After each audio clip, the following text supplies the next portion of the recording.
Alright, so in the universe is dark, and then it was bright, and so the Bible says the darkness was first, and then God made light. And it's not convoluted to say that those are two the same things.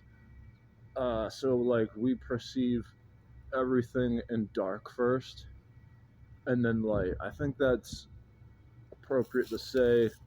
And then inside your body is all dark, or is there energy going on making these interactions have light inside of them on their scale? I think like that's true, and in large scale, things are red and blue shifting. So if you focus all this light about their paths, is it to things outside of those paths being seen as red or blue? This is a big deal because when it comes to things that are inside or outside of a vicinity, it's known as a Mandela effect. And this is where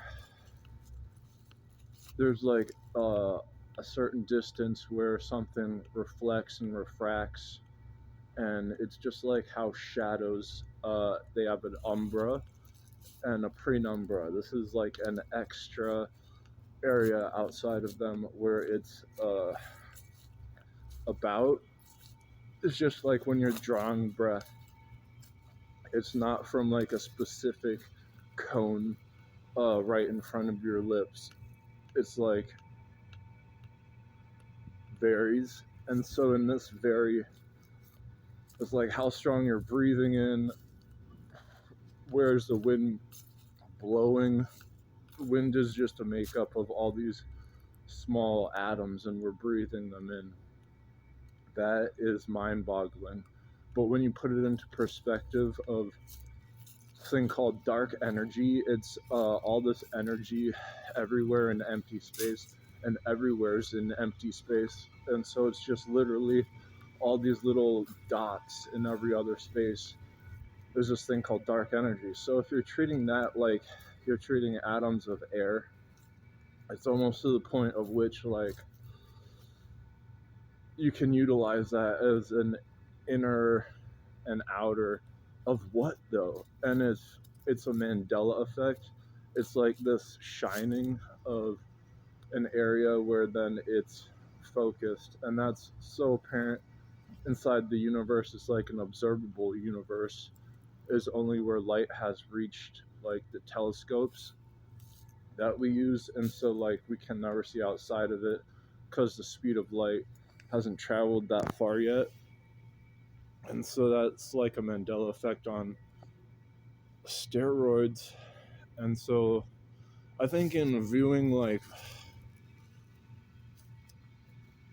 virtual reality is can't get conflated for like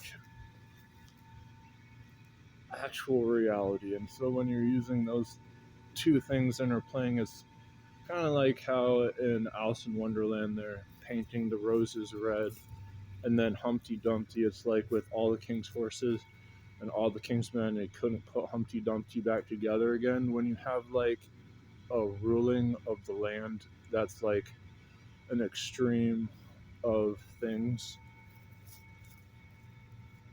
it garners this like virtual reality sense of having this light be utilizing the Mandela effect, but to the extreme of within fencing. And so if you look at objects, they have these properties to have light reflect off it so strongly that it appears white.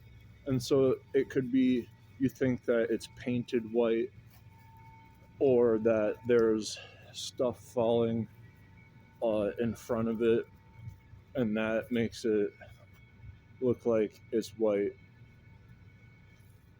when in fact it's just like a property of light.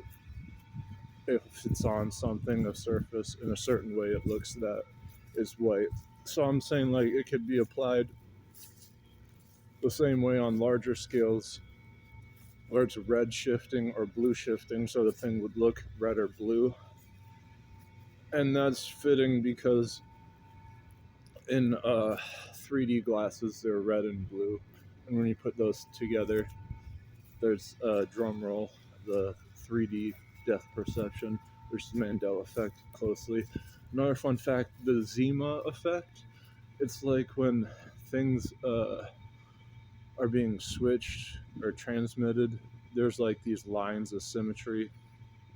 So when you're dialing in like the Zima effect and what dark energy is, it's all like these things that are really utilizations in virtual reality sense.